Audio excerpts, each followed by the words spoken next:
Good morning, everyone. My name is Anntiana Sabeti, and I'm a member of Rotaract International Geneva. I would like to thank you, our distinguished guests, for choosing to spend your time with us today at Rotary Day at the United Nations. We thank you for making the trip to come to this workshop. Before we begin and I introduce our moderator, I would like to take a moment to explain to you that this workshop will be a dynamic one and very interactive. So we'll be using a program called Pigeonhole. You should have the directions on your desk, and if you haven't connected to the free Wi-Fi, please take a moment to do so. If you go to the website, you'll be able to input questions live, and the moderator will see them. He will then be able to ask these questions as we conduct the workshop. Now I'd like to take a moment to introduce to you the moderator of our event, Director of INTERPEACE, Mr. Scott Weber.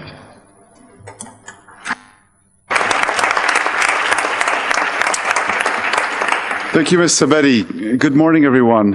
And we encourage you, if you can't hear us well enough, to use your casque that you have on your desks. I also want to tell you that there's interpretation, simultaneous interpretation. So we will encourage you and the speakers to speak slowly and clearly to allow for everyone to understand. Good morning. My name is Scott Weber. I'm the Director General of INTERPEACE, an international peace-building organization created by the UN in 1994, and that works across 22 different conflict zones around the world to help societies build more sustainable peace. I'm really very pleased to be here with you and to be with all these great speakers moderating this panel on the importance of education and science as a pathway to peace. We have 6 speakers today with 2 special guests, 2 of the peace honorees, Jean Best and Kiran Singh Sira.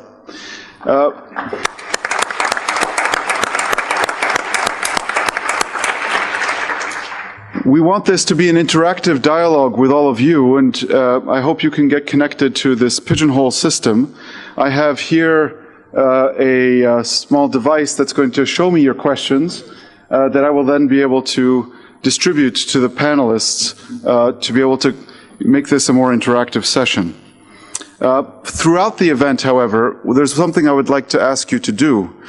We are very keen, and the Rotary Foundation is very keen to get people's ideas on actions that individuals can take, that organizations like Rotary can take, and that our governments need to take to make the world a more peaceful place. And so what we would really like you to do, as you're listening to these wonderful speakers, is to actually capture in the Pigeonhole system, not as a question, but as a comment or as an idea, something you think that people can do. Our wonderful team here is going to be gathering all those ideas and providing us at the end of the event with a list, not necessarily a top 10 list, but a list of a few of those ideas that I will recall back to all of you and ask you if you are ready to commit to those types of actions. So please, throughout the talks, if you hear something or triggers an idea, please capture it in the system and we'll try to relay that back to you. Now, as moderator, I've also been given the opportunity to share a few thoughts about this topic, which for me is both critical and urgent.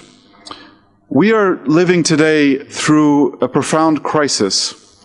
I would say that it's both, of course, a crisis in our institutions and in our economies, but at its core, it's really a crisis of trust. Trust in our systems, trust in our leaders, and trust in the future. Most conflicts that we deal with at INTERPEACE have at their origin some form of political, social, or economic exclusion, and a sense of injustice that exclusion creates. We need, therefore, and this is our urgent priority, to create a more inclusive world, one where people feel that they belong, that they have the ability to fulfill their dreams. We need to do that, however, by building trust at all levels. Trust in our communities, trust in our leaders, and in our systems and institutions. Throughout my 20 years in international affairs and in peace building, I have been gradually coming to the conclusion that a large part of the challenge and a large part of our responsibility is actually through education. That education is a big part of the answer. Both formal and informal education. I'm a believer that our formal education systems are not doing what they should do. They are not actually teaching the values, skills, and behaviors that we need to create better citizens of our communities and of our countries, and global citizens of this very complicated and increasingly fragmented world. I also think there's a very great responsibility for families and communities to be providing informal education as well, to prepare our young people to lead this world. In my own journey, professionally and personally, in peace building, I have seen that in the educational sector, there's a group of people who are probably the key levers of change and who need our support, and those are primarily teachers. I think we need to help teachers develop themselves those skills, those qualities, those values, those behaviors, in order to be able to impart to our young people those same things. It's not enough to bring knowledge to the table.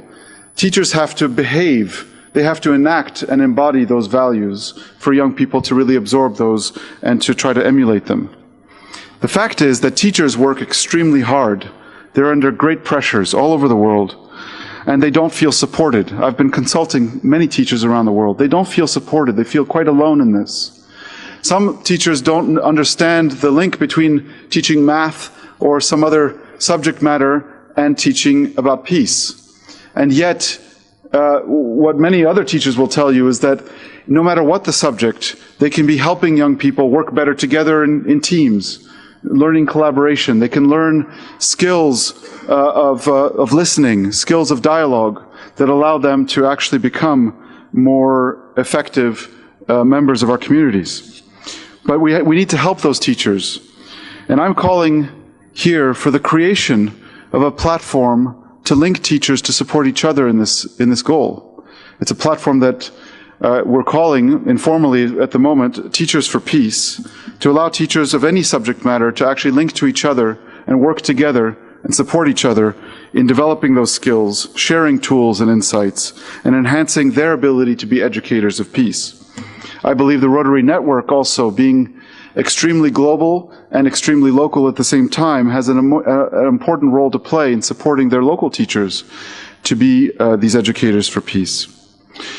With those opening remarks, I want to begin by asking our peace honorees to take the floor and to share with you their vision and their experience. We want to start with Jean Best at the end of the table here. Jean is the founder of the Peace Project. You're going to hear more about that in a minute, but she's also a retired primary school teacher and Her Majesty's inspector at the same time. Jean, please tell us a little bit more about the Peace Project and how you feel that the current educational system is not quite doing what it needs to do. Thank you. Thank you. It's right this time because I didn't have this on when I started before. Could we just move the PowerPoint on to start, please? Yeah, just get to the first picture. Yeah. Okay. So here we'll start because you know who I am. Scott has very kindly introduced me. And welcome to everybody here today. Our challenge is to create the next leaders. Now you can see here who we already have on one side and the other side, because basically, folks, it's you in this room right now. You are the next leaders. You are the most important people at this conference this day. Because without you, we will never have peace across the world. So please always remember, you are very, very important. So to do this, we have to understand what you young people are going through in the 21st century. And these things on the slide here, we have found across the world to be the problems with quite a lot of our young people. And what we want to try and do is look very, very carefully at the problems in the 21st century to help you to become leaders of the next world. 1 in 3 is a victim of cyberbullying. 70% know who's doing the cyberbullying. because it's probably a friend at a party or wherever. Unfortunately, as we've said, the internet is fabulous. It's also the worst thing in the world because it's killing our young people. We're finding in most countries that we've worked in that young people do not have the skills to deal with a lot of conflicts that come about from using phones, iPads, etc. And this is leading to self-harming, which is going through the roof in many countries, and ultimately suicide, the biggest killer across the world of our young people today. So here's the Peace Project. This is our symbol. It's a threesome, and you can see what it means. All hands really are needed for this. Everything. Rotarians, teachers, as Scott has said, youth workers, peace advocates, people, parents, anyone who wants to make the planet a better place. We work with the wonderful World of Peace Fellows, which is Kieran at the far end. They have helped us to devise this program. We have 5 Peace Fellows working with us at the moment across 9 countries, and we have this program in 4 languages. It starts at the age of 6, and it goes right along to adults. You'll see there the Peace Advocate program. This is what we're going to talk about now in this session. And of course, the most important people with the red head and the grey arms and legs are you people, are very, very important young leaders. This is what we have to explode to start with, the myth of leadership. You do not have to have high academia to be a leader. But you do have to have a set of skills. And we work through with our youngsters to talk about what wonderful skills they have and how we can improve them to become leaders. They do not have to have straight A exams. A lot of our great leaders in the past failed at school. So we look at the skills that we are required to use.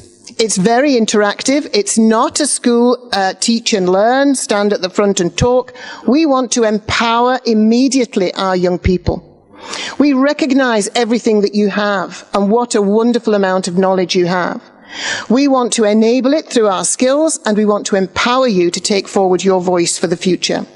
So here you can see we are looking at collaborative conversations and understanding how the words that we say can have a power. They can have a power to create peace, but they can also create conflict. We look at scenarios. So we have everyday problems, we work through them, we give strategies and skills to deal with any kind of conflict. This is a generic program. It's not just for bullying or drug problems or drink problems. It's for everyday life problems. We want you to develop these skills so they become a habit, like cleaning your teeth, washing your face. We want this habit of dealing with conflict to be there for you all the time. Purposeful listening and purposeful speaking are our 2 major skills. We give you all the strategies you need. We practice and practice and practice to enable you to feel confident, to get the right words, the right body language, the right tone of voice, to take your opinions forward in a non-confrontational way. Purposeful listening is our biggest skill, and we train them to a very high level to manage that.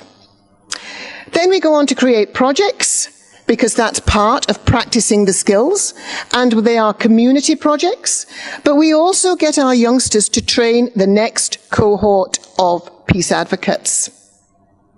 This is a scheme that is for young people, but it's not led by adults. It's led by you people. And our groups across the world now are training the next set of youngsters to become peace advocates. To do this, we need to understand what causes conflict. And we said before, it starts in ourselves, and we have to create peace in ourselves. And we give skills to find out about ourselves. Our schools, our communities, conflict in homes. 40,000 young people in Scotland leave home every year because of a conflict. And of course, global conflict. Because if we don't deal with these ones, diversity, prejudice, stereotype, bias, these are the 4 steps to conflict. This is what happens. If we do not get our young people to challenge these areas, this is what we get. We get genocide, which is what we've got right now. And it's because we haven't tackled bias, prejudice, stereotype that it leads to genocide. This is what we said would never happen again. Well, it's happening right now across the world. So, think about the Peace Project, creating hubs across the world with Peace Fellows. We will come and train you. It's free. You need to access 8 hours of training. And if you do that, you have access to the program. We do not release the program until you have had 8 hours of training because we want it delivered in a set way. These are our first peace advocates in Scotland at the Scottish Parliament, because we want to get to governments, as Scott said. We need to change what's happening in our schools, but we need your voice. We need you people to say, this is what we want. And these are our peace advocates working with ministers in Scotland with Peace Fellows at conferences run by peace advocates for peace advocates. A lot to think about, but thank you very much for your listening. And remember today, folks, you are the most important people in this conference. Thank you.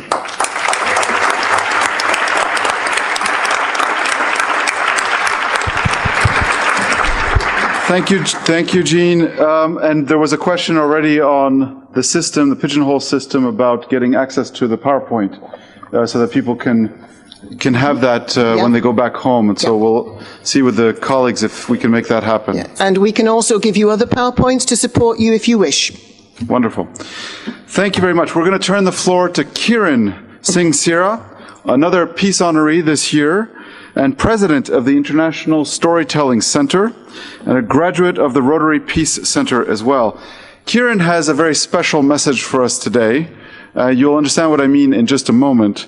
But I must apologize to the interpreters that it might be a little bit difficult to interpret this. Thank you very much.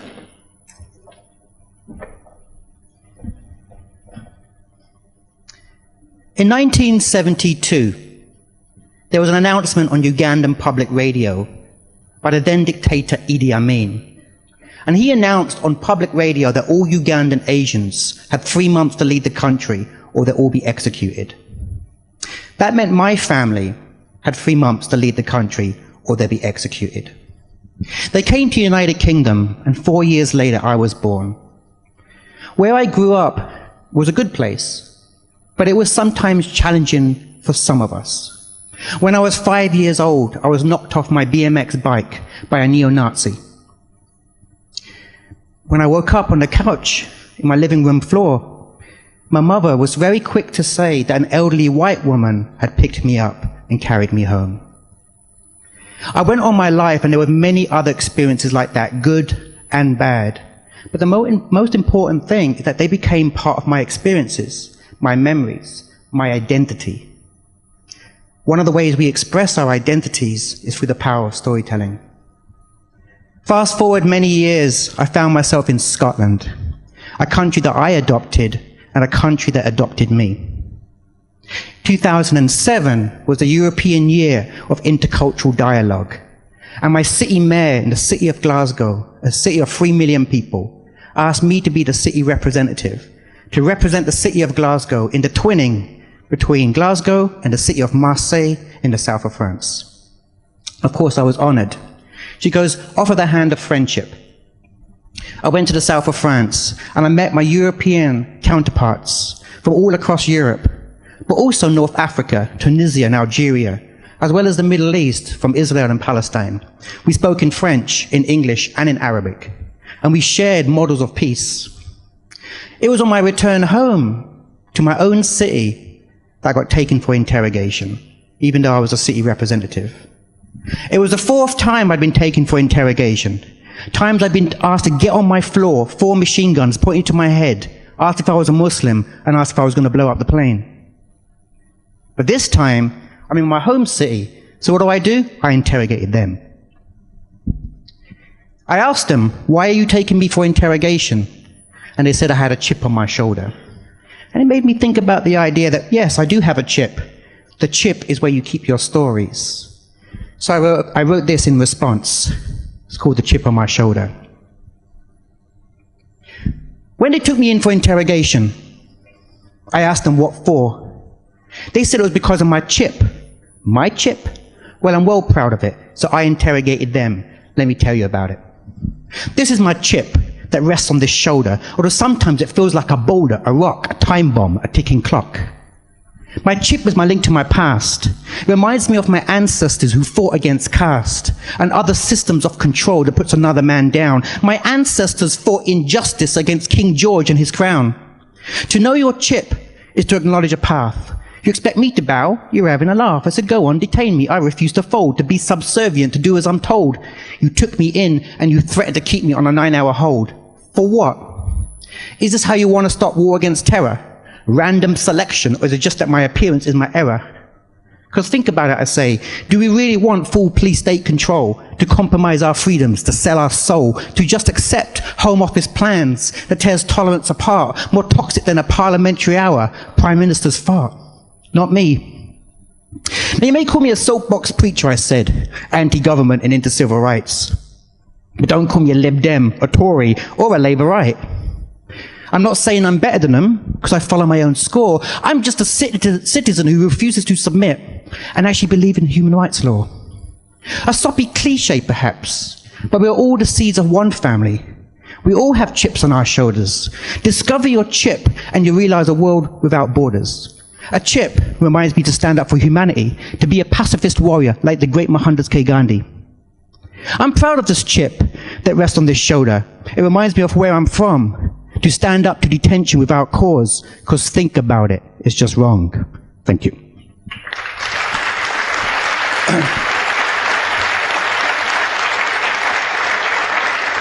Discover your chip.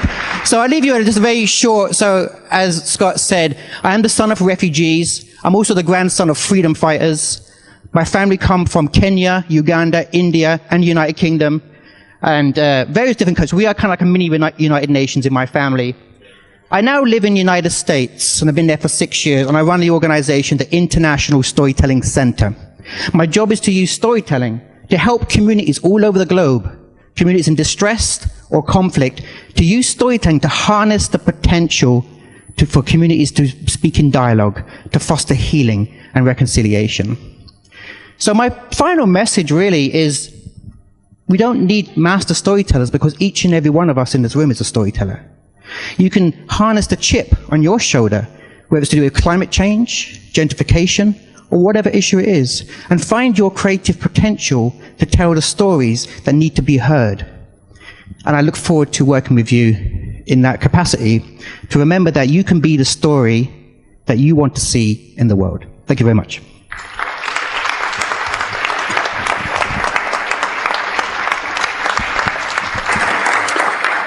Thank you, Kieran.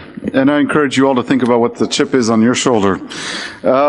We're going to now start the dialogue with the panel. I'm going to start with Justin Hadjilambris of Cyprus, the president of Rotaract Europe and a finance and professional services professional. Justin, can you tell us a little bit about how you're using arts, education, and competitive sports to make the world a better place? Thank you, Scott. Good afternoon, everyone. Can you hear me? Okay. So it's been really wonderful to meet everyone for the past few days, because it shows that everyone is taking actions and doing projects to promote peace. So it shows that peace is practical and possible. In Cyprus, where I traveled from, the country is divided. It's the only divided capital city in the whole world. And imagine you're walking through streets and they end in a dead end with barbed wire, oil barrels, sandbags, and buildings that have been hit with heavy artillery. And it's been like this since the early 70s. So it makes you wonder, how is it that two communities can be divided, yet see each other, but have no dialogues? So at Rotaract Cyprus, we've taken it upon ourselves to establish programs using common denominators between the two identities to unite people. And we've done this through arts and collaborations. In fact, there is one local orphanage that is based in between both the north and the south of Cyprus that houses about 50 minors, refugees from Africa and the Middle East. And they are living there because their family has been killed due to war, or they've been kicked out because of religious reasons, or famine, and this list goes on. But you can imagine that the tension within this building is high. So going there as a club and as an individual, we started to investigate, have dialogues, ask them what's wrong. And we found that they had no way to express themselves. And we found that one thing that united them all was sports. So we started to develop a futsal field for them, which allows them to come together and play sports. And by doing so, they put aside all their differences and become friends and are able to consistently express themselves when times are tough. So I believe that there are many actions that can be taken at an individual level and at an institution level. As president of Rotaract Europe, we have quite a lot of initiatives that are aimed at bringing people together. We have just launched a new tool, which is a twinning accelerator, which we can show you later. And the goal of this accelerator is to have clubs sign up who are looking to twin with other clubs around the world in Europe and find other clubs that have the same interests. Because now, when you're looking to work with another club, it's extremely difficult because you don't know who else wants to work. So this tool allows people to then see who else is there and who wants to work with them. But, I mean, in addition to all these problems, as we sit here today, there are over 50 documented conflicts going on in the world. And this doesn't even include a lot of undocumented conflicts like the war on gender or war on drugs and cyber terrorism. So it's vital that we work together to eliminate gender parity. A recent study by the World Economic Forum shows that it will be 217 years from now until both men and women have equal equity and rights, and something must be done. Locally, what we've done is established a series of workshops for 30 women under the age of 25, and we are empowering them by giving them 9 months of training in different core competencies like soft skills, financial skills like accounting, and marketing and branding, which enables them to then be at the same level as everyone else. So in closing, I challenge every person in this room to be proactive and to look for opportunities to always move outside of your comfort zone and do just one extra thing.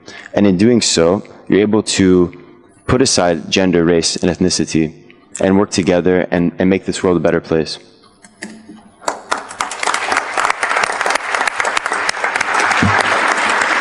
Thank you, Justin. And I'll just mention that the Rotaract Europe team has posted a billboard on the outside of this room where you're encouraged to actually write what does peace mean to you, right? And what actions you think you can take. So we encourage you when you leave the room also to pick up the pen and share your thoughts with us.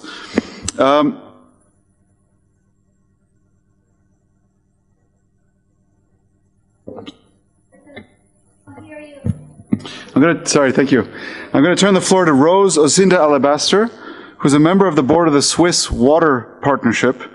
Rose is from Kenya, and she's an expert in water and conflict resolution and human rights. And I want to ask Rose to share with us her views on the connections between human rights and education.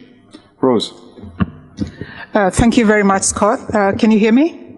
Okay, fantastic. When we look at peace, education, and human rights, we need to recall that in 1944, a peaceful world was one of the main dreams of those who negotiated the Charter on the UN Charter in 1944.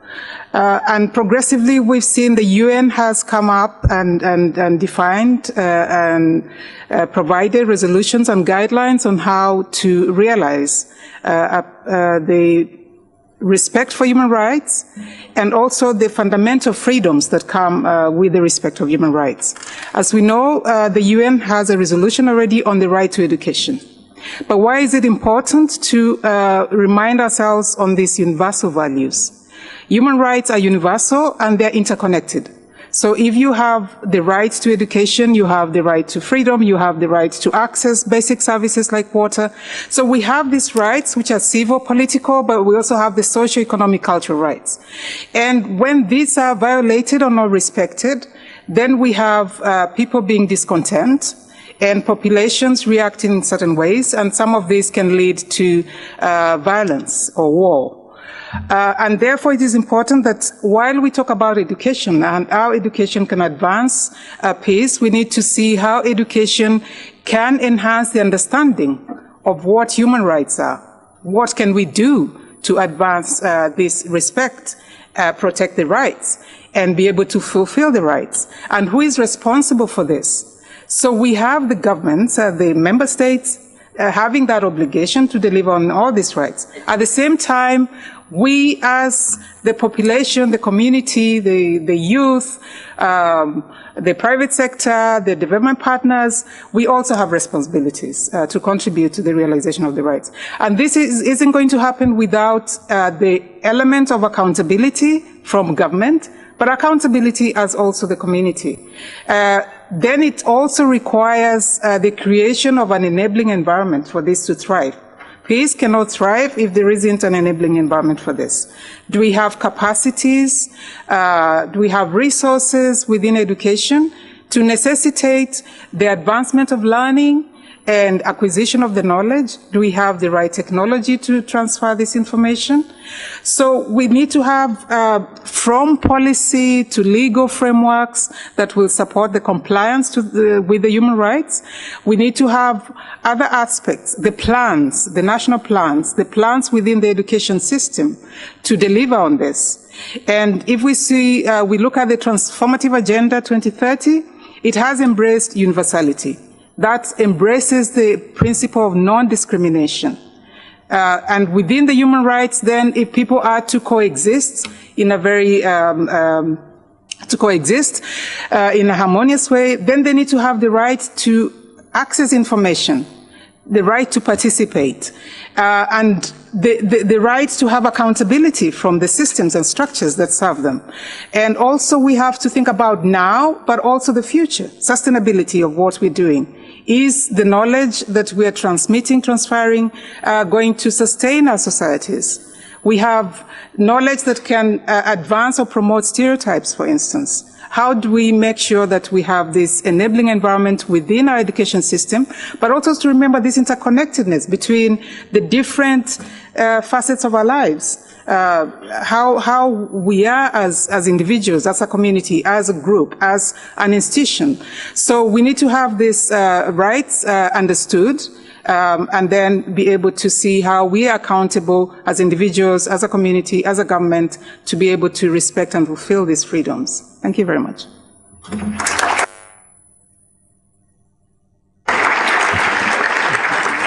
Thank you, Rose.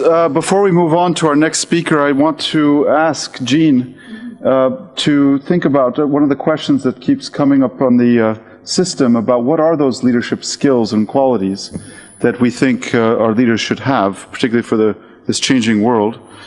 Justin, a lot of people are interested to understand more about the Model UN as an opportunity for educating young people as well, so maybe you could say a word on that. And Rose, I want to come back to you when we're done with the initial comments from the panel with regard to the quality of education. One of the things we keep hearing I keep seeing on this little board here is that people are saying that inequalities globally in education are creating differences and injustices. So we'll come back to that. I want to turn the floor now to Barbara Bruant Gulejova, sorry for the pronunciation, who's a coordinator of International Particle Physics Outreach Group at CERN. You all know that CERN is one of the world's great examples of international cooperation around nuclear physics. Barbara, can you tell us a little bit more about how CERN is an embodiment of the types of values of collaboration that we should be encouraging in other parts of society?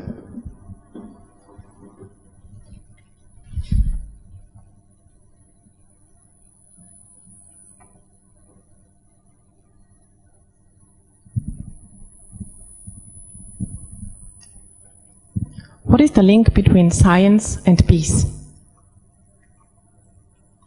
Science is a natural way how to build bridges between cultures and nations, because science is one of the few real universal languages.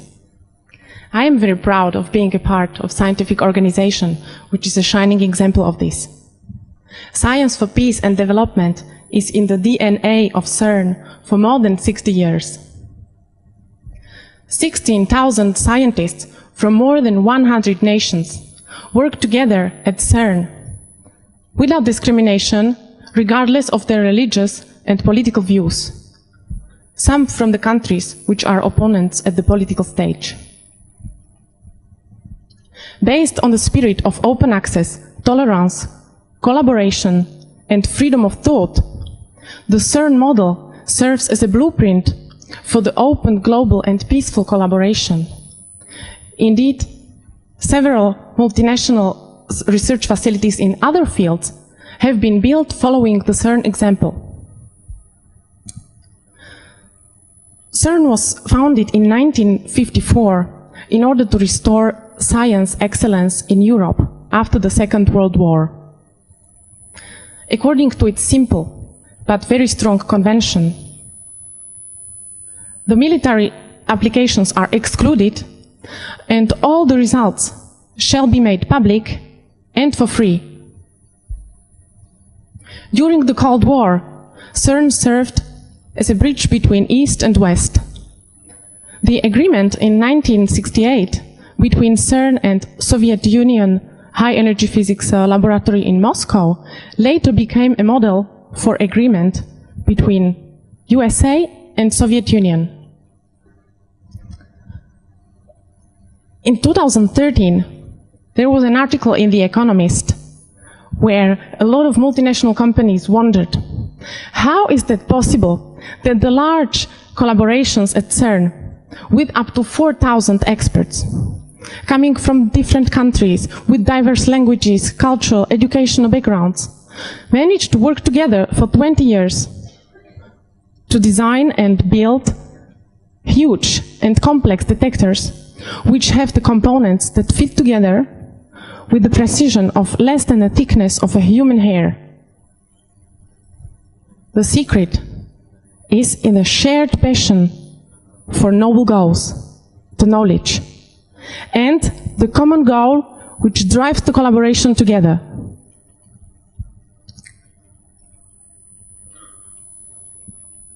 Youth empowerment through education. What does this mean? One of our goals at CERN is to nurture curious minds. Education and training are among our core missions. Children are like natural scientists. They are very curious, they are eager to learn, they often ask questions. What are we made from? What are these lights in the sky? Why is the sun shining?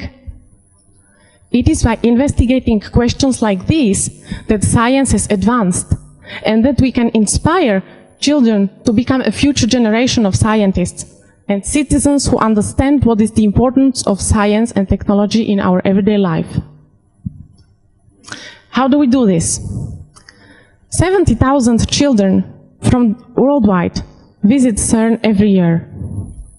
We organize workshops for thousands of students and teachers, and our scientists reach out to students worldwide to offer them a unique opportunity to become a scientist for a day.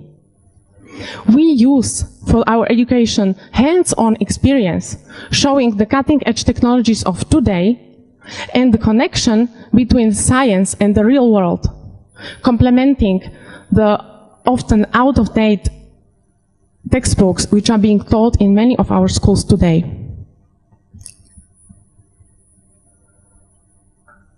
Peace building through education. What does that mean? UN have set these beautiful, ambitious 17 sustainable development goals, including peace. This simply cannot be obtained without important involvement of science and technology and new generation of specialists. It is important that young generation knows how to tackle the global challenges of today, like climate change and conflicts, and prepares the solutions for tomorrow. I would like to finish by quoting famous scientist and famous peacemaker. Albert Einstein said that the problems cannot be solved with the same mindset which created them. And Nelson Mandela said that education is the most powerful weapon which you can use to change the world. Let's be the change we want to see in the world and work together with common goals. Thank you.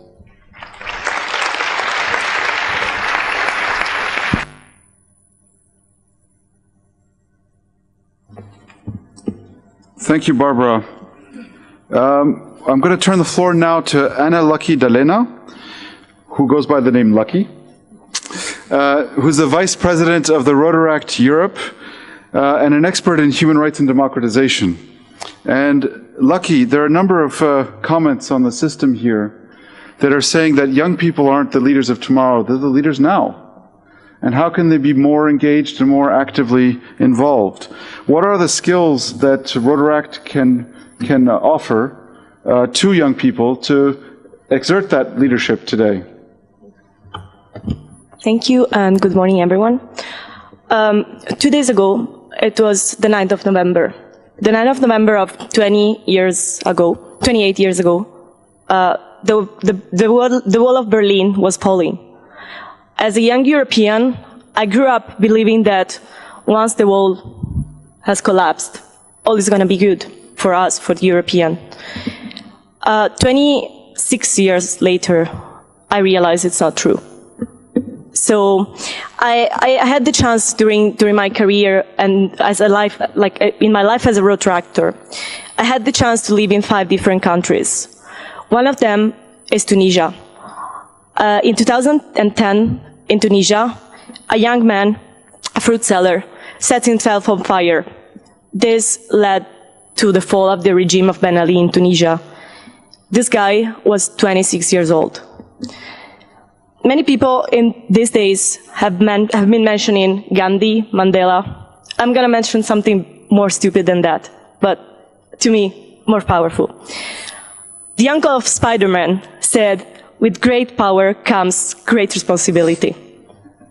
Now, I want to ask you, how many of you are not from Switzerland? Please raise your hands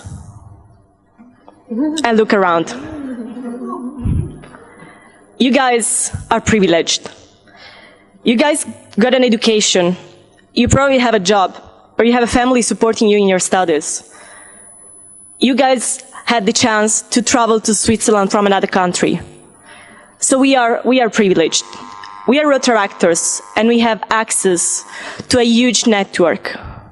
We have access to the network of Rotaract, and we have access to the network of Rotary. We are 1,800,000 people. It's huge. It's a lot of people that have the same values and share the same values. But we are not the entire world. There are so many people out here.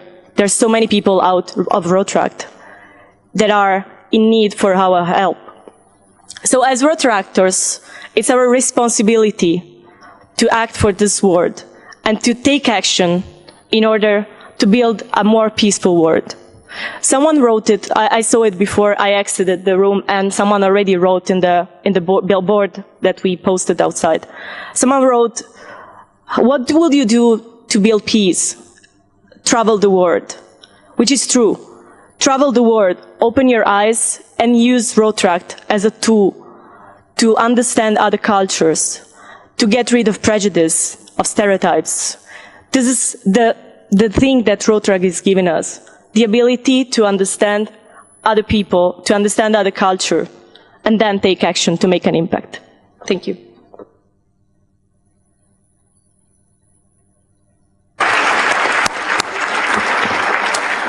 Thank you. That wraps up the introductory remarks. I want to ask Kieran that when we get to you, we're first going to take the other questions. I just want you to think about this for a second. Is that one of the audience members was saying, "Don't blame the internet." Don't blame the internet. And I know from our previous talks that you often cite that the internet is actually a platform to tell a story. Some use it for good. ISIS is a good example of a group that's using it for bad, but they're also telling a story. And I want to hear about how we can harness a platform like that to tell a better story for a more peaceful world. And Barbara, coming from the scientific community, if you can think also about how we can use science for good or for bad, and the tools of science for good or for bad, and what are examples beyond the fact of CERN, but some more concrete, smaller scale examples of how science can be used for good. So I first want to turn back the floor to Jean, who's been thinking about the issue of skill sets for leaders. What are those skill sets?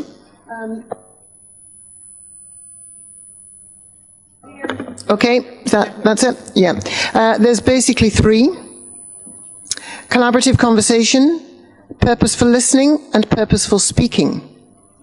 It's talking and listening, folks, but it's done to a very, very high level. In the training, we make sure youngsters are very, very aware of the words that they are saying, the impact they will have, their body language, their tone of voice, so that the message that they want to convey is the correct one and not misunderstood. We also train a high level of purposeful listening, because so many conflicts start because we actually haven't listened properly. So we give strategies and skills to enable youngsters to develop these skills to a very, very high level. But we want them to use them every single day in all of their conversations. We also train parents, and we start at the age of 6 years old. We have it in 3 languages, and we'll shortly have it in 4. So collaborative conversations, again, is a structure to ensure that leading meetings, leading discussions are done to be very proactive and to dispel conflict and encourage peaceful negotiation. That okay? Yeah, great. Thank you so much. Justin, can you share a little bit about this model UN and how it can help become an educational tool and opportunity? Yes, absolutely. So, as E.R.I.C MDIO, we have many ways of bringing people together to create a forum for discussing ideas, but it is quite limited to Europe and any Rotaractors who travel to Europe to these conferences. Model UN is a really great opportunity for Rotaractors from all over the world to come together to discuss problems and solve conflicts and have a better understanding of each other and diffuse culture, which is imperative if we want to move forward. It's breaking down these boundaries and actively listening, as was said. At the end of the session today, I will be announcing where the next Model UN will be taking place. And I urge you all to attend and to be actively involved. Thank you. Great. And Rose, the question about how differences in quality of education actually reinforce inequalities. Can you say a few words about that? I did my initial early education in Africa. And as you know, most African countries, the education system is aligned with the colonial setup of who colonized the country. What there is continental differences. And I train in education as a teacher, so I can speak from the teacher's perspective. But as I moved along, I decided I want to do conflict resolution, conflict management. And I did not do this in Africa because when I looked at the institutions of training and gaining this knowledge, I felt I would get a better setup abroad. So I studied in the UK for conflict management.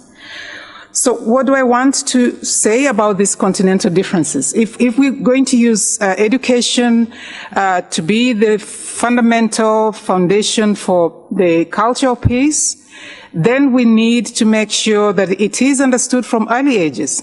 If you ask a primary school child in a school in the rural district in Kenya, I do not think they'll be able to explain to you what it means to have peace. They may say it's a lack of war or conflict. But is this all that we want to use education for? We need to go beyond teaching, beyond instructing, which is what is happening in most schools in various parts of the world. We're instructing, we are drilling for examinations, and we are drilling for the job market. But if we're going to change attitudes, behavior, eliminate stereotypes that advance some of this lack of harmony that we experience now, we need to institutionalize the knowledge about peace, peaceful coexistence, how to deal with conflict, how to relate even at a personal level, and how to deal with emotions to a point that you can be able to negotiate and give and take. But this is not existing in the curricula, in most of the curricula. The peace education is confined to social sciences, a certain department. And in early school age of the education, it is only part of counseling. It's not taught. So how do we expect the youth then to understand these different roles and functions about peace and the culture of peace to actually be able to start thinking like that? So we need, is the curricula, if we look at the curriculum development now, even within the context of the SDGs, what kind of alignment is going to happen? Is the curricular development, the teacher development and training, is the evaluation system that we're using in our school system, is it reflecting peace? Is it aligning with the goal on peace or not? And if it's not, and we know that education is the foundation for the culture of peace, and in turn it will teach about inclusion, non-discrimination, participation, then we need to make it systemic. And for this to happen, then it means that our work program, our resources that we are going to assign to teaching materials, to the subject, we need to rethink the curricula. If we look at the universities, the same thing. This is offered within the social sciences. It's not within the natural applied science. This is not something that is taught. In my university days, and I'm not part of the under 35, we learned about peace or negotiation diplomacy in a common teaching subject at the beginning of the year in university. But then if you're not interested, then you're not going to really pursue this. And it's sort of seen as a group of people that deal with peace. So I think this adjustment needs to happen. Thank you. Thank you very much, Rose. Before I turn to Kieran, I'd like to make sure that, Lucky, you think about a question, actually two questions. One is, and in your work you do a lot of peer-to-peer educational support. How is that different from formal educational approaches? And two, one of the people in the audience is asking, yes, education's great, but we have to actually prepare people for the workforce. And how do we do that best in a changing workforce environment as well? Over to you. Okay, so in answering that question,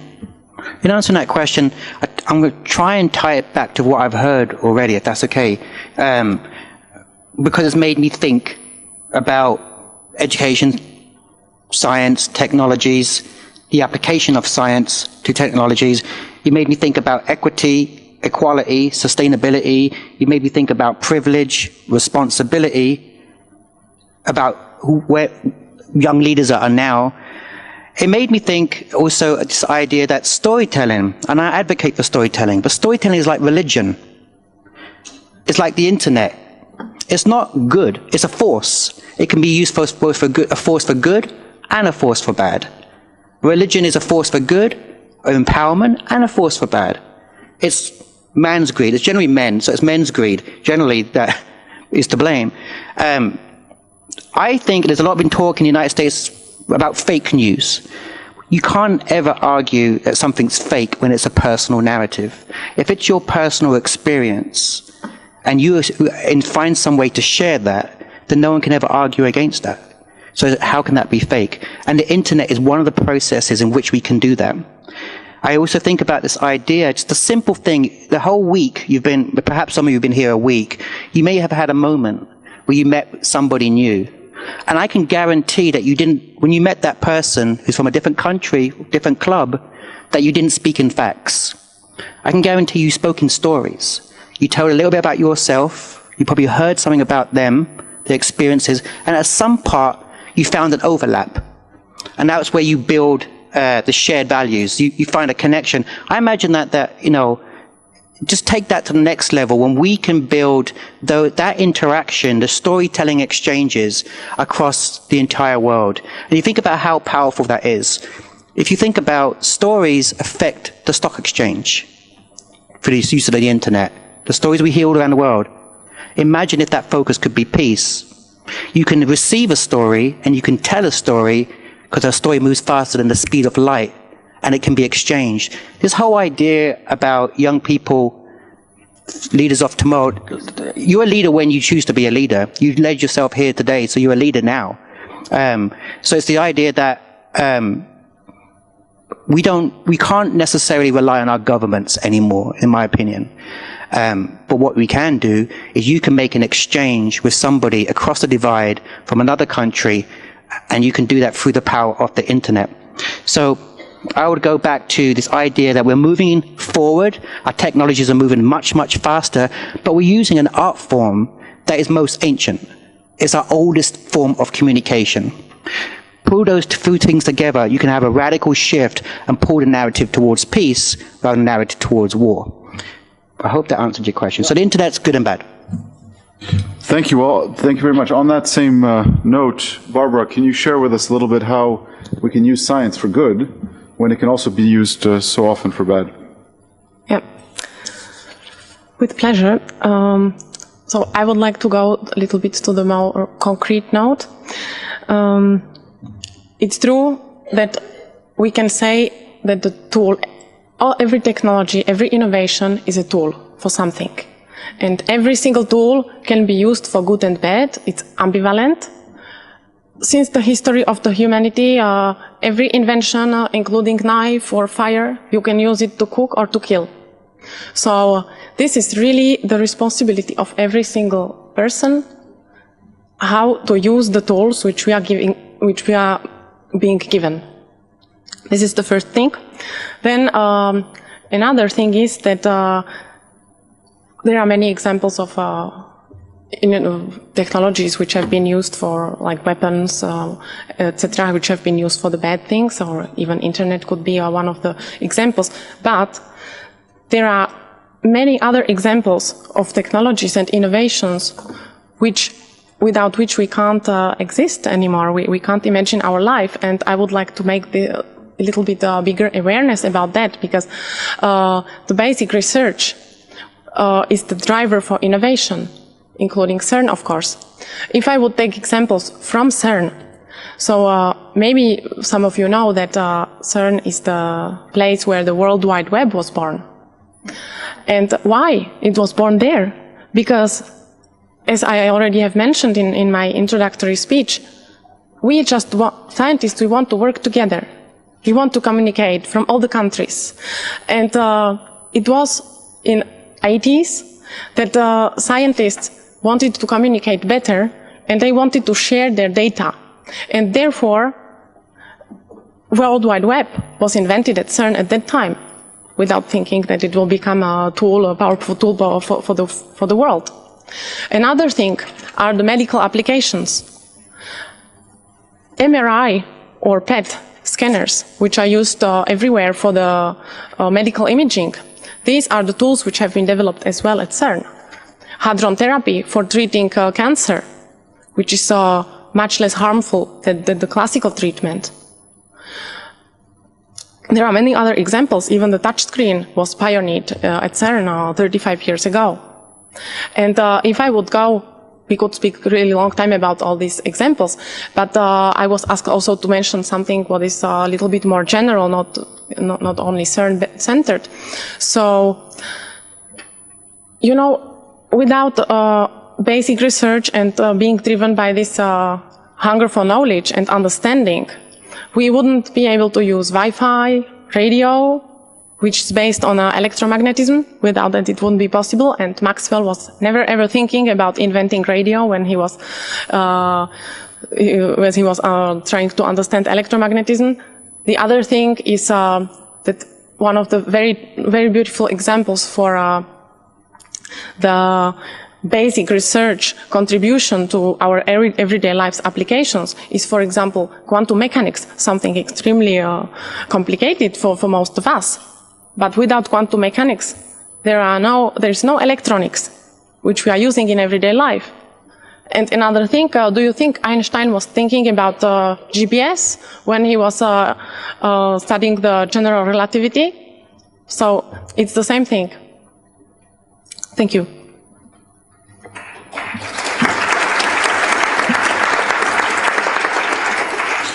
Thank you. I'd like to turn back to Lucky on peer-to-peer education. How is it different, and how do we help young people also enter the workforce? Thank you. Does it work? Yes.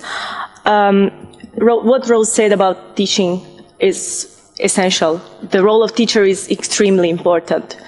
And yesterday I met Rose, and she told me that she has done courses in the US, and she's done courses in Africa as well. And the teaching methods were really different. There were a lot of differences. So now I'm going to ask you again to raise your hands. Who is not a teacher here? Yeah, sorry, it's not true. We're all teachers. So we have another responsibility.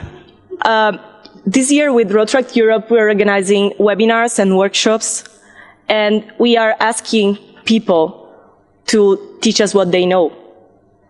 So you might be a businessman, you might be a student, you might be a researcher, you might be a cleaning lady.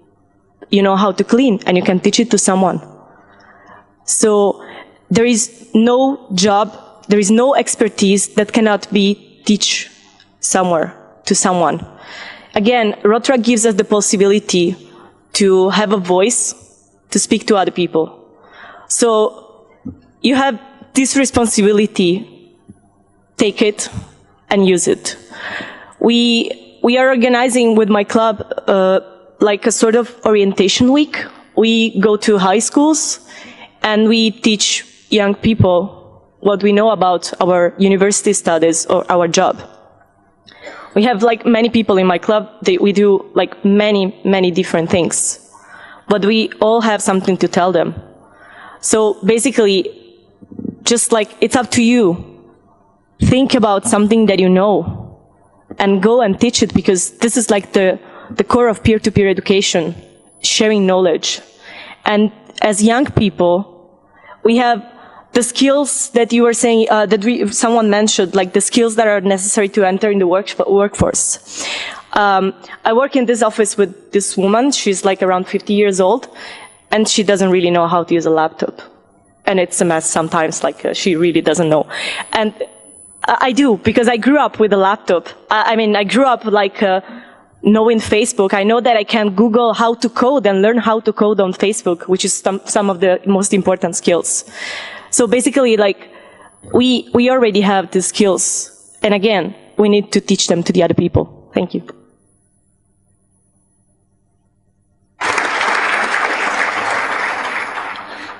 Thank you, Lucky. Jean, there are a number of people who are asking about how to help teachers make a transformation to be able to know how to teach these things. I know you've shared with me that you had to change your own style of teaching. From your experience as a primary school teacher to now, what's the difference? What's that transformation that a teacher needs to go through? And I just want to ask Rose to start thinking about a question, which is that if we listen to Barbara, one of the things that's important in science is that they have a common goal, the search for truth, and to provide evidence of that truth. Other sectors of society are not as fact-based, perhaps. They can be story-based even, Kieran. But the SDGs that, in my opinion, represent the world's first ever common global social contract, should be our common goal, in a sense. What is, in your view, the interconnectedness of the SDGs and how they can also be taught and understood by everyone, not as 17 separate goals, but rather as an overall objective? And Kieran, I want to bounce back to you afterwards on, can you help the audience break down, very simply, what makes for a good story? What makes it stick? What makes people remember a story? Okay? So maybe Jean, over to you. A lot of problem for our teachers, and certainly when I was in the teaching profession before I went into headship and HMI, is that they are accountable to the governments. Because the governments want attainment targets, they want them reached, they want them exploded, and so on. So teachers often feel under great pressure to do this. So core curriculum, which is math, science, English, reading, writing, this kind of curriculum area, is seen with far greater importance than things like health and well-being, mental health problems, which of course is where peace and conflict would come into. So it's about getting our governments, in some description, to think again about the important skills that people need in the 21st century. And so our chats with, that we've had with the Deputy First Minister of Scotland have been very interesting, because he's also very aware of the escalating problems and he wants to try and address it. So we are now starting up debates which will include our young people to come on board and talk about what they feel is important to their life and how we can change that round. But trying to get to overload sometimes teachers with even more work is going to be extremely difficult. And this is why we have gone in as Rotarians, parents, anyone really trained in the Peace Project. It relieves it from the teachers. And then the youngsters take over the project and they take it forward. But what we have found is when the youngsters are working on these skills, the teachers come and join us.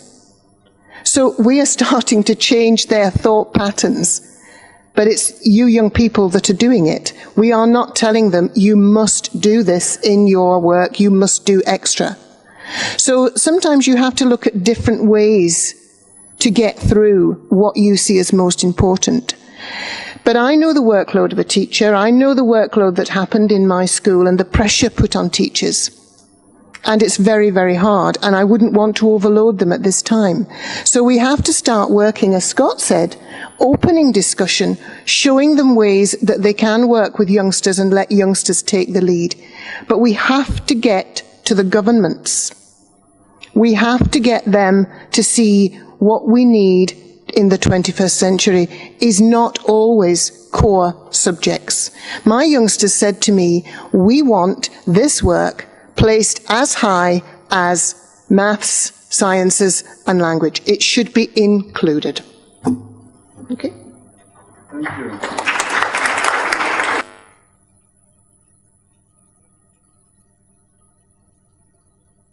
Rose, how do we make the SDGs an integrated common goal in our educational system?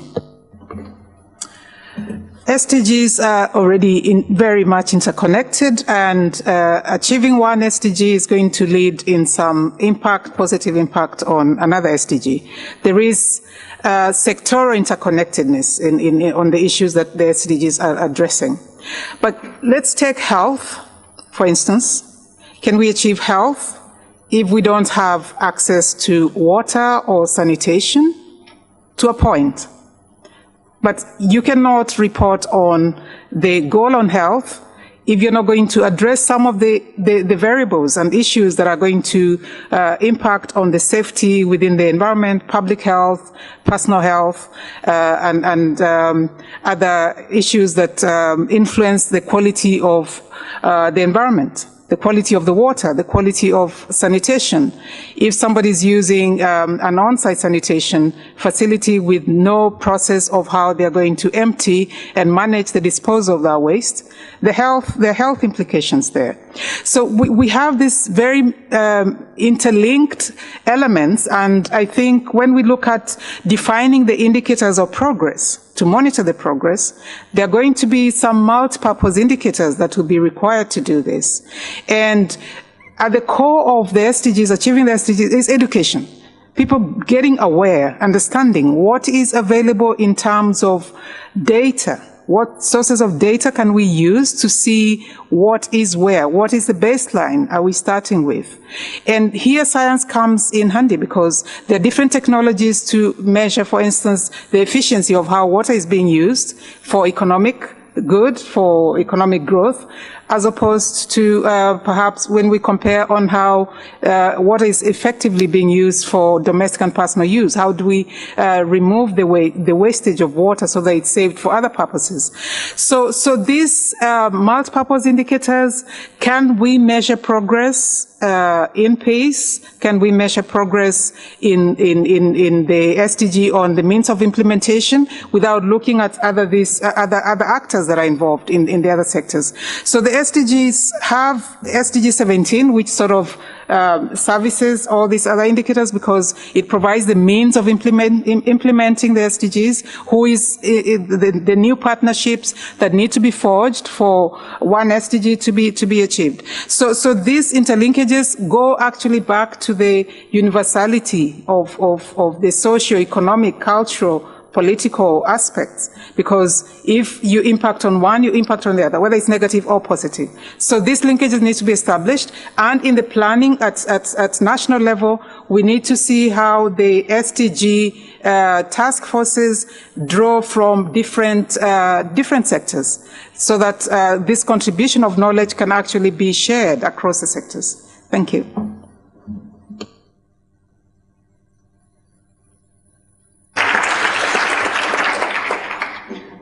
Kieran, before I turn to you, I just want to make sure Justin starts thinking about, you mentioned earlier about creating new identities as an important aspect of making the world a better place. Can you talk afterwards a little bit about how one does that? And what's the role of individuals and institutions in building that different or more common identity? And Barbara, one audience member was reminding us about how learning languages helps to build bridges across cultures, et cetera. And science, in effect, is a common language, isn't it? Maybe you could say a word about that afterwards as a unifying aspect. Kieran, over to you. Okay, so you could imagine that for someone that's worked in the field of storytelling and peace building for a number of time, that would be an easy question to ask, but it's actually a really hard one to answer. Because storytelling it's what makes for a good story. People ask me that, and I kind of think about it, what makes good art? It's the same thing. A story is an art form. When Michelangelo painted the 16th chapel, he didn't do it after a 1-hour class workshop on how to paint. Right? It's an art form you learn the techniques, you practice, and then you learn to break the rules. You learn the application of your soul. When somebody asks you, what's your story?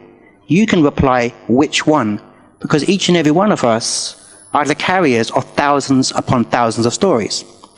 In my experience, and I'll go back to last year, this time last year, November 2016, the election of President Trump in the United States, I was asked to go to the Senate, and I'm not getting political, just saying, I went to go to the Senate and to run a story circle with members of the Republicans and Democrats in the Foreign Relations Committee.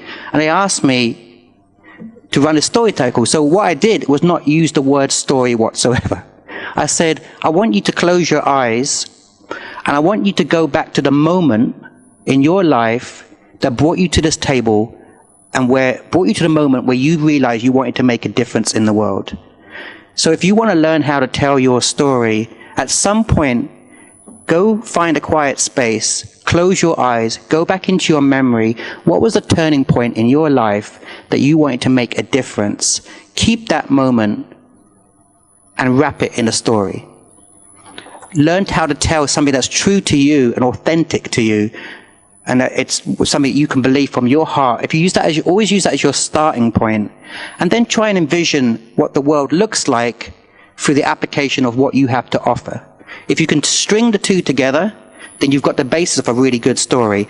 I gave a TED talk last year, and it was really, really hard because you have 10 minutes to construct into a story. So someone said to me, kind of think about it, it's like an idea wrapped in a story, which kept making me think of burritos. You know burritos?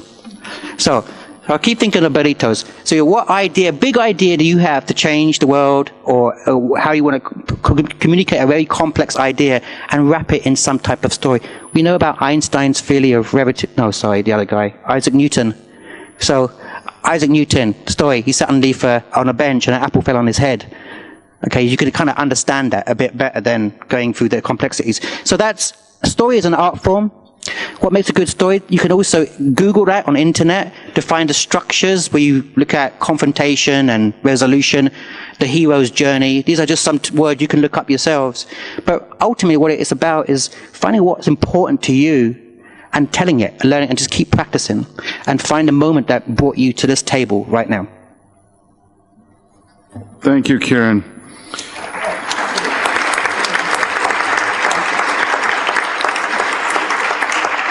Justin, what are these new identities and how do we build them?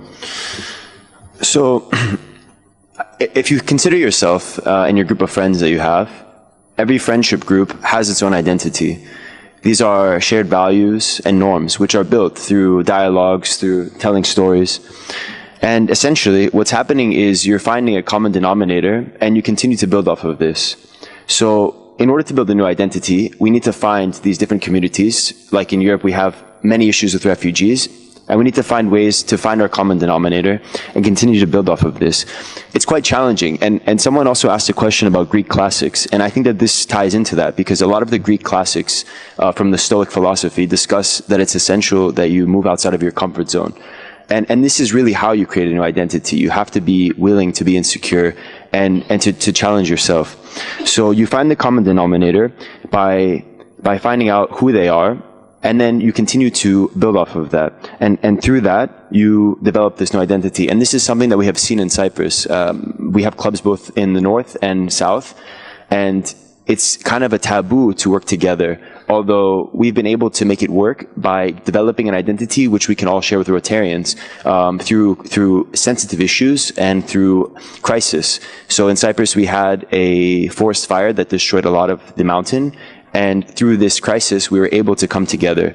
And now we celebrate this every year. We get together at the same day, and we celebrate the fact that we planted all these trees. And this is a new identity and an example of one that will continue to grow. All right. Thank you. And Barbara, in this round, this will be the final statement, because we're going to come back to what Kieran said about burritos. There was one comment on the platform. Someone said, "Man, I'm hungry." So, with that, this will be the final comment, and then we're going to ask everyone to provide a 1-minute kind of closing remark. And one person has a short video to show you in those closing remarks. So, Barbara. Yes. So I was asked to comment on common languages. It's true that it must have happened to all of you during everyday life, that you meet somebody and you say, yes, we speak the common language. It doesn't mean that it's that you speak the same language. For example, you speak English or French, but it means that you have something in common. It could be that you say, we are on the same wavelength. So this is really, it is important to realize that when we have something in common, so it's easier to work together. And I think this is the secret of all the successful collaborations, so also in science, but also in other fields, that these guys, they have things in common, they see one goal, and as Justin calls it a common denominator, we can call it a shared passion for something, to see the same vision. And this is very important as part of the mindset to solve the problems for the future.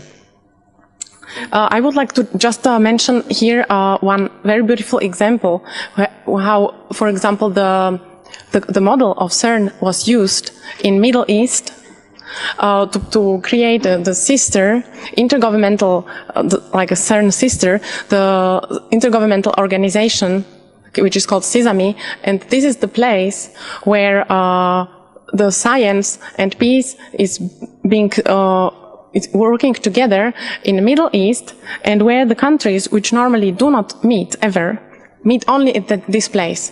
So the members are this is the establishment which was established in 2004 by UNESCO, and it's built in Amman in Jordan, and the scientists work there together from Bahrain, Cyprus, Egypt, Iran, Israel, Jordan, Pakistan, Palestinian Authority, and Turkey. So this is a very concrete example where it was possible to find a common ground for these people. Thank you.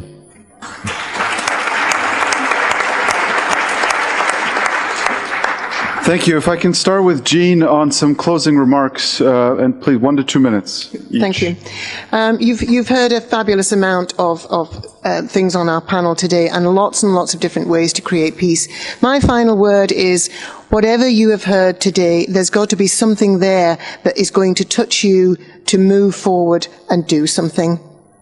It's not going to be one road. It's all of us working together that is going to create peace. So find something today, but tomorrow, start to make the change.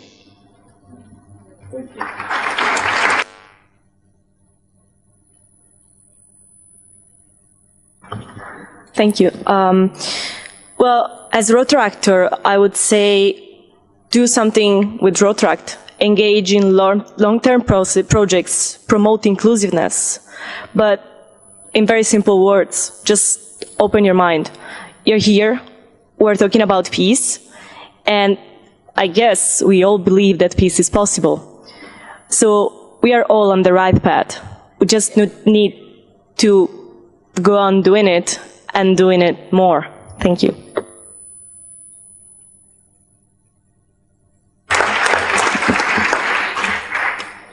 We need to address equity, because when people are disgruntled or feeling left out, it causes a lot of pressure that could be negative pressure. But as we try different actions, let's prioritize and let's then target. Let's be more purposeful in how we have our programming, our new interventions, initiatives, and use this targeting and prioritizing to forge partnerships that are a different generation of partnerships beyond the conventional way of doing things, integrate other actors that could influence how we influence society and the thinking and attitudes that go along with the interventions that we have. So let's look at how the enabling environment gets created and who does that. Because if we lack also the policy support, and the articulation of some of these actions need to happen at the legal framework as well. Because if you want to engage in meaningful participation, if that is not captured within the constitutional sphere of a country, it cannot happen. And if you cannot participate, you cannot access information about what exists and how you need to handle something, you cannot be able to advance. So let's see that this enabling environment is there and help to contribute to make the change. Thank you very much. I just want to cite a friend of mine runs a session in Davos every year with heads of state.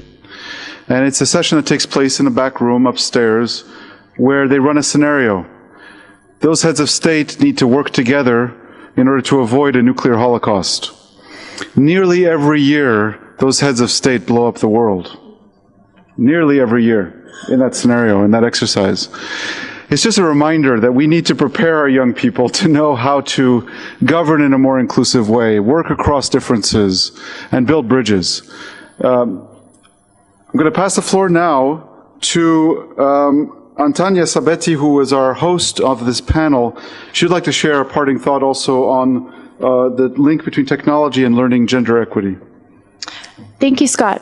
I just thought of this as Justin was talking, and he mentioned that their group runs a program for young women to learn soft skills and communication, and it made me think, and I think women are good communicators. I think we're pretty good at speaking. And it reminded me of, I was at the Peace Science conference, which involves a lot of scholars that are working in the field of peace. And a friend of mine, a colleague, came up to me and he said, "What's wrong with the women?" And he was right. He said, either they ask their questions and they say, you know, very apologetically, "Professor, I'm so sorry. You must have gone over this and I must have missed it, but I had this question." Or they took the opposite angle, and they came in and they just bombarded the questions very aggressively. And I said, they're just trying to be heard. And so I would ask all of you guys to think about a time that you tried to speak and maybe you weren't being heard by the person that was listening to you. And then I'd like to ask you guys to think about that in the case of gender and how technology can help with that. So if we see and we look at the internet, when people publish on the internet, we don't see what they look like. We don't see their gender, we don't see their age, we don't see their race, we just see their thoughts and their words. And this is really cool. And this is something that I think that we should all try to adopt in our daily lives when we talk to people and we communicate with them, to see them for what they're saying rather than who they are. Thank you.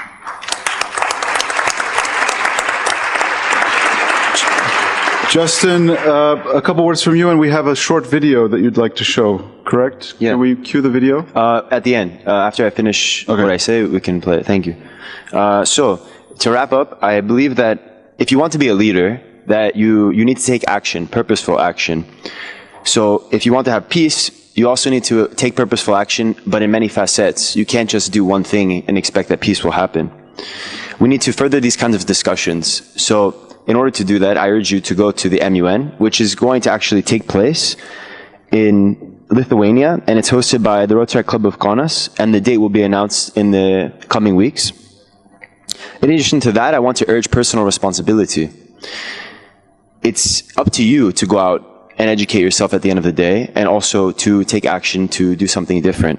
It's like going to the grocery store and picking up a jar of pasta sauce and just buying it, or picking it up and reading the ingredients. These micro actions make a big difference because it enables you to make a complete change in the long run. If you want to take action today, we have this tool on our website for Twinnings, which will allow you to submit a project that you want to work on with other people and promote peace through this. So I urge you to sign up as soon as possible so that you can do something and take an action from this conversation. In closing, I want to show you a video that Eric has made just for you. So if we could cue that video, it would be amazing.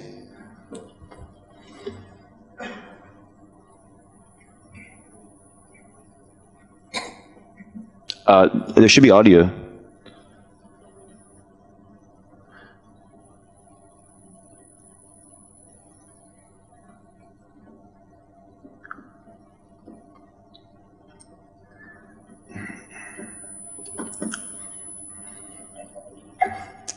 And maybe you have to change it from the control panel, because you're using a projector, you have to set the audio. Justin, if I can suggest... We can move on, yeah. That we can send everyone a link, if you can make it available by link to people. Can we share a link after the session with the participants? Okay, super. Thanks, Justin. Let's move on then to Barbara.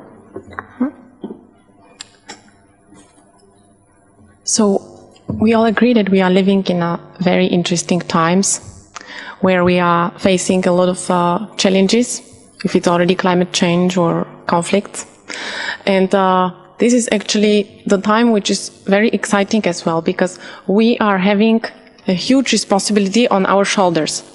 As Jean rightly said, you are the most important people at this conference. And it's the young generation who is going to find solutions for the future. So this big responsibility brings with it also that we need to get prepared, we need to get education, we need to know how to do these things, and we need to do it all together. So this means respect the differences, the diversity in the world, be proactive, not reactive, because it can be too late, and communicate. Talking is the first step to peace, talking together. So I would like really to bring the message that the world would get inspired by the scientific community where it already works. We do not really have to reinvent the wheel. There is a model how it works. So let's just get inspired and do something in common. Everybody is important there. The young generation, the youth, is really the players for the future. But I think that also the governments who are in power today, so they are playing important role as well. So I would be really happy to see more dialogue between governments of today and educators and the rest of the society.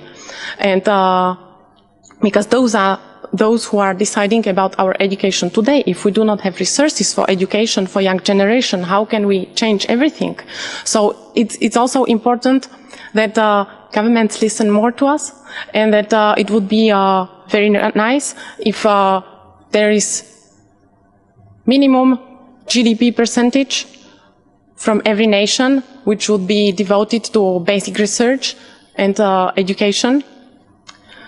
So, yeah, I have no more time, so thank you very much.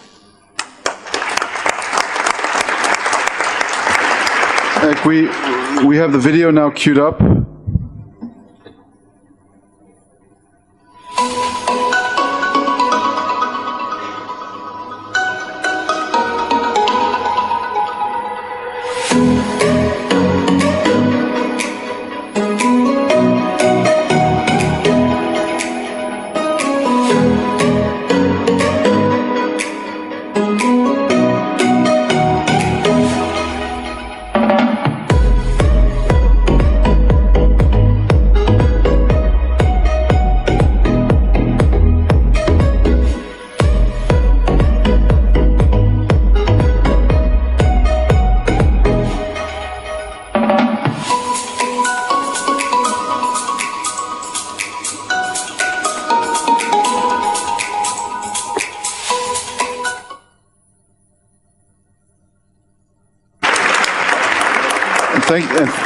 And thank you to the Rotaract team that produced that video.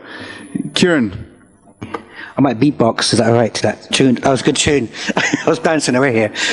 All right, so some final thoughts. I'm thinking a little bit more about what Anna said about privilege, about travel. It got really, that kind of an image that stayed in my mind. And maybe think of this quote, St. Augustine, if you've heard of St. Augustine, and he said this quote, the world is like a book, and those that do not travel will only ever read the first page. So what are the stories in which we can share and help bring those most marginalized stories to the center? Not necessarily ours, but who are the people that are not in this room? What about the indigenous peoples? The peoples that haven't got access to the flights or the accommodations or the resources to be able to attend here. And what can we do as to empower other communities? You're already a leader, so I would say that. I would say think about your burrito, think about your idea, think about the person you've met this week and a story that you could tell and share, whether on Facebook, social media, or in whichever way. Think about the story. And also just don't be afraid. If you've got a chip on your shoulder, then show it. If you're angry about the way the world has been left to you, then be angry about it. And don't just rely on governments, run for government. Be elected, run for be an elected official, enter politics, enter the police force, but do it yourself. And don't let anyone over 40 tell you how to do it. Do it how you want to do it.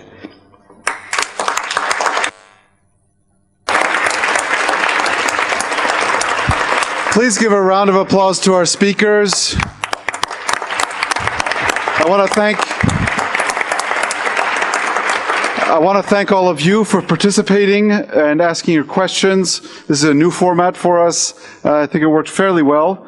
I'd like to thank the security guards who provide us security for these events and keep us safe, the interpreters who did a great job, the volunteers and the staff who made this all possible. They did a tremendous amount of work.